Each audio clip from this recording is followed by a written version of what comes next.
Bonjour, nous voilà de nouveau dans la classe de français, le français au collège, toujours avec les deuxièmes années collège. Et aujourd'hui, une leçon de communication. Alors, du moment qu'on est dans le dialogue théâtral, on va essayer d'apprendre. C'est une leçon qu'on a déjà faite d'ailleurs, accepter, refuser.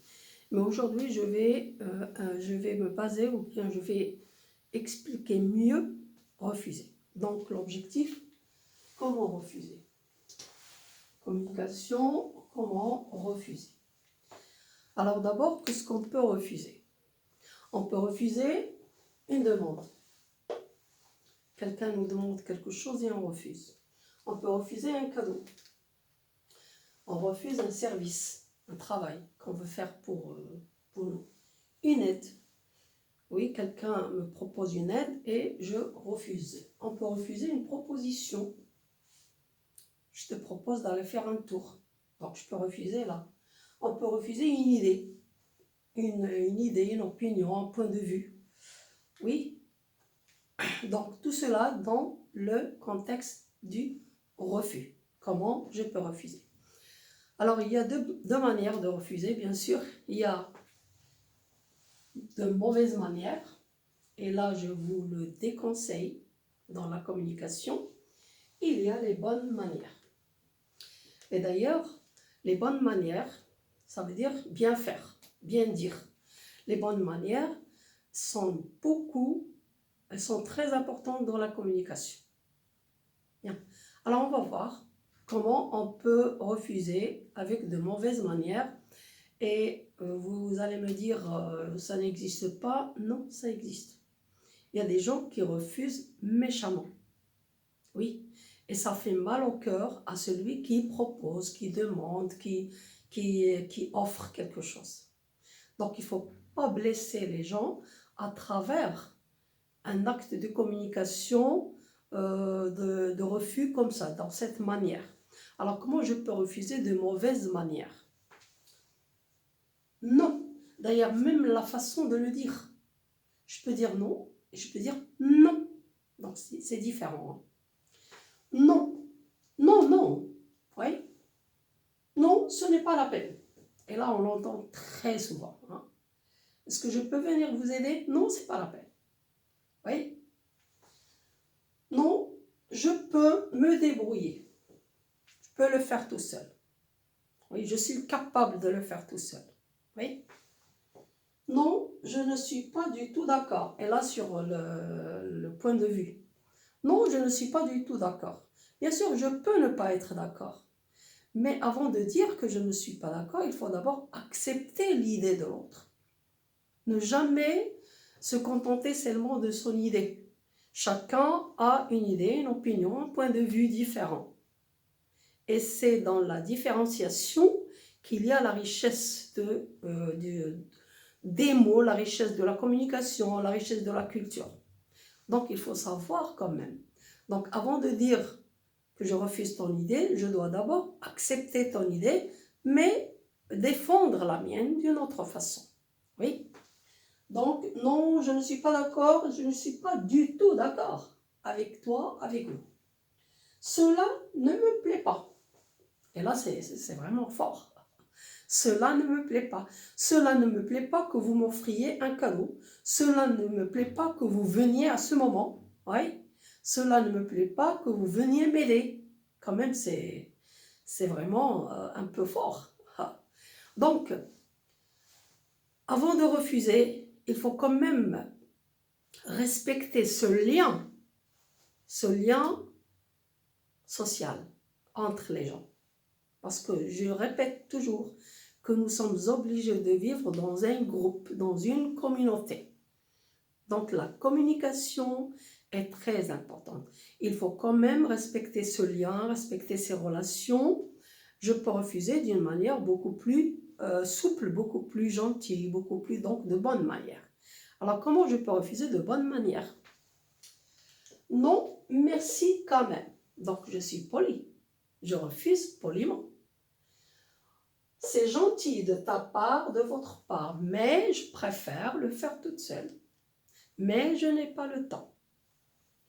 Je crois que je peux le faire seule. Oui. votre ou ta proposition est intéressante, mais j'ai pas le temps aujourd'hui. Donc, avant de refuser, d'abord, je dis du bien sur ce qu'on me propose, sur ce qu'on me demande, sur ce qu'on me donne. Oui, c'est gentil, c'est un beau cadeau, mais vous n'auriez pas dû vous fatiguer. Oui, votre visite, pour moi, est un cadeau. Oui, donc il faut savoir refuser. Ce que vous dites est peut-être juste. Donc, j'approuve l'idée de l'autre d'abord. Je valorise. Et c'est peut-être juste. Ce que vous dites est peut-être intéressant. Oui, mais je préfère. Donc, quand moi je préfère quelque chose, cela ne veut pas dire que ton idée, ton opinion, ce que toi tu préfères n'est pas bien. Oui, on ne peut pas aimer la même chose, on ne peut pas faire la même chose. Oui, on ne peut pas avoir le même don dans la vie, les mêmes capacités, les mêmes qualités. Donc j'accepte l'autre avec ce qu'il a, avec ses idées, avec ses défauts, oui, et je parle de moi. Et je ne supprime pas l'idée de l'autre. Il faut apprendre à communiquer, surtout dans la conversation. Très souvent, il y a des gens qui commencent une conversation, c'est-à-dire dans un groupe, et très souvent, ça se termine par une dispute. Pourquoi? Parce que l'un d'entre eux n'a pas accepté l'idée de l'autre. Non, je dois accepter l'idée de l'autre et présenter mon idée et défendre mon idée. Vous y êtes? Donc, merci infiniment, mais, c'est-à-dire, j'ajoute un adjectif, mais c'est difficile pour moi, mais c'est pas intéressant pour moi, oui. Donc, mais avant, je dis merci quand même, merci infiniment. Vous y êtes? Alors, j'espère que c'est une petite leçon, je sais, mais je crois que son importance est importante, oui. Il faut savoir communiquer dans le groupe, il faut savoir accepter l'autre, il faut savoir refuser poliment, sans blesser les autres. Vous y êtes? Alors, on va faire un petit exercice de communication pour voir comment vous allez réagir. Alors, on a un petit exercice dans lequel il y a des demandes, une proposition, une opinion. Et là, la réponse avec un refus. Et là, je voudrais que vous refusiez poliment. Oui, laissant tomber les mauvaises manières. Alors, quelqu'un dit à son ami, ou une mère à sa fille, ou un père à son fils, et si on sortait pour te calmer? Donc, d'après l'acte de parole ici, on sait que la personne parle à une personne qui était peut-être en colère, qui était triste, qui s'est énervée, parce qu'il y a le mot calmer. Et si on sortait pour te calmer? Et là, il s'agit d'une proposition, c'est-à-dire la personne propose. Donc, celui qui écoute va refuser. Et je voudrais qu'il refuse poliment. Qu'est-ce qu'il va dire? Et si on sortait pour te calmer? Oui, d'abord, il va dire merci. Il ne faut pas oublier le merci. Merci. Merci puisque je veux que tu te calmes, je veux sortir avec toi, ça veut dire que je pense à toi. Merci de penser à moi. Donc, merci de penser à moi. Donc, d'abord, je dis du bien et j'ajoute le refus. Mais, allez, il s'agit de se calmer. Mais, je vais me calmer, je peux boire un verre d'eau et me calmer, un jus va me calmer, c'est-à-dire, c'est pas la peine de sortir, mais je refuse poliment. Donc, qu'est-ce qu'on va mettre? Merci de penser à moi, oui, mais je peux me calmer avec un jus ou de l'eau peux me calmer avec un jus. Donc, je vais prendre un jus et je vais me calmer. J'ai refusé et j'ai donné la solution. Oui. La deuxième phrase. Veux-tu que je vienne t'aider? Et là, j'offre une aide. Veux-tu que je vienne t'aider? La réponse, poliment. Oui. Merci. Merci infiniment. C'est gentil de ta part. Hein? Mais je peux le faire toute seule. Oui. Ça va y aller. Oui. Je peux me débrouiller. Mais d'abord, je dis à la personne qu'elle est gentille. Donc là, qu'est-ce qu'on va mettre? Merci.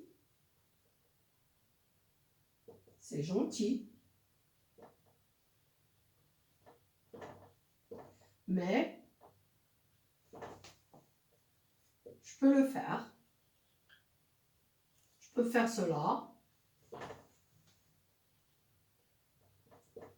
tout seul ou tout seul.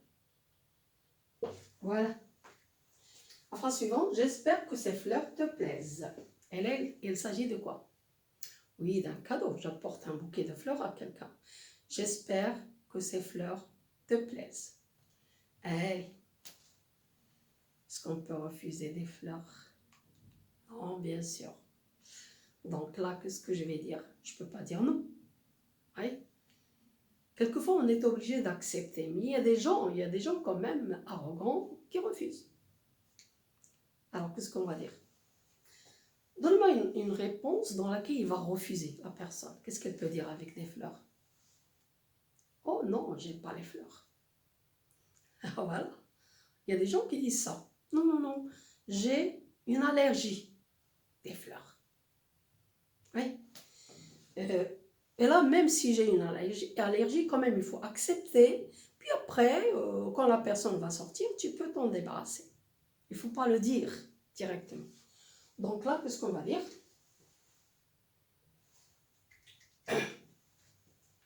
Je suis allergique, moi, aux fleurs.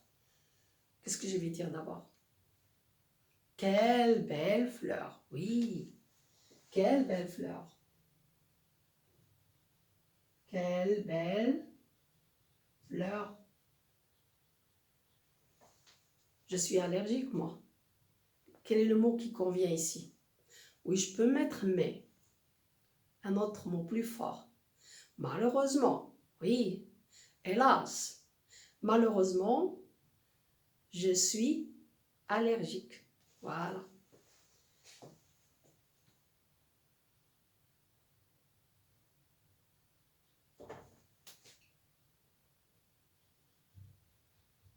Malheureusement,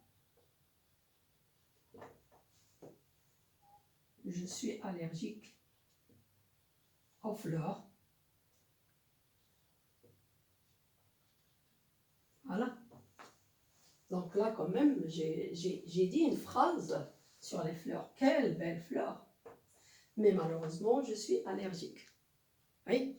Donc la personne, quand même, elle n'a pas accepté le cadeau, mais elle a été gentille, elle a été polie. Moi, je crois que l'apprentissage à distance est suffisant. Donc là, on discute une idée, un système, le système d'apprentissage à distance. Et il y a une personne qui dit, moi, je pense que l'apprentissage à distance est suffisant. L'élève n'a pas besoin d'aller à l'école. Oui. Donc, je peux le refuser méchamment, de mauvaise manière. Oui, et je peux refuser de bonne manière. Qu'est-ce que je vais dire? Est-ce qu'il est suffisant? Ça peut être suffisant. Ça peut être suffisant pour certains, mais pas pour tout le monde. Il y a des élèves qui n'ont pas les moyens d'avoir justement cet apprentissage. Donc, qu'est-ce que je vais dire? Je ne vais pas nier l'idée de mon interlocuteur. Donc, je vais dire peut-être. Peut-être c'est suffisant, mais pas pour tout le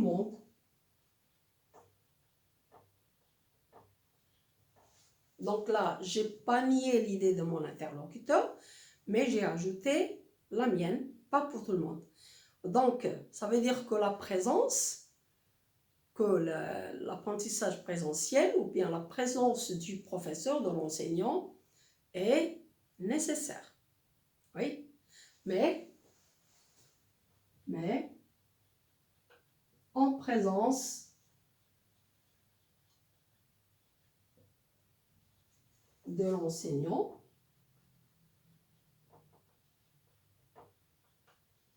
c'est plus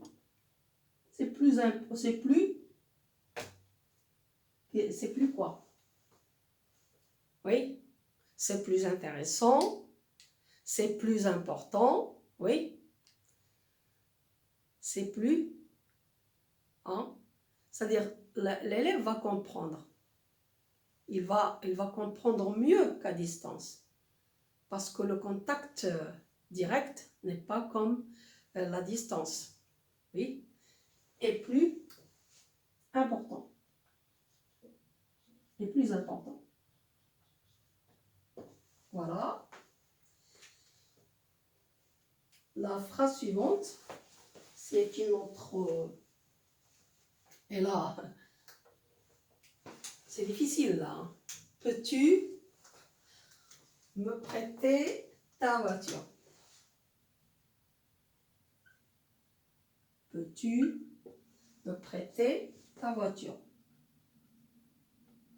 Allez. C'est pas facile de prêter sa voiture parce qu'il y a des risques.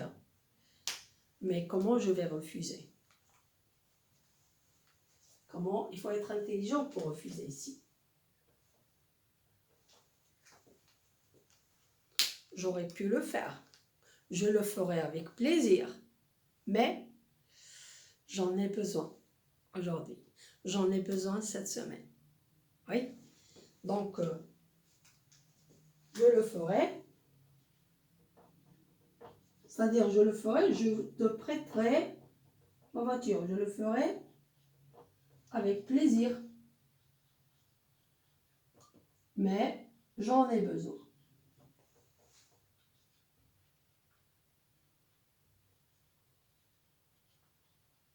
Bien que dans ces situations, quelquefois, il vaut mieux accepter dans plusieurs situations. Quand c'est faisable, pourquoi ne pas accepter? Oui. Mais quand je refuse, je dois quand même être poli, être gentil, être agréable. Pour justement protéger, garder, soutenir ce lien qui est important entre nous. Alors j'espère qu'on a distingué le refus dans n'importe quelle situation et je vous conseille de refuser poliment. Oui. Alors on a vu des exemples pour la proposition et si on sortait pour te calmer, merci de penser à moi, mais je peux me calmer avec un jus. Veux-tu que je vienne t'aider? Je corrige un peu là. Et là, il s'agissait de quoi? Veux-tu que je vienne t'aider? De l'aide? Merci, c'est gentil.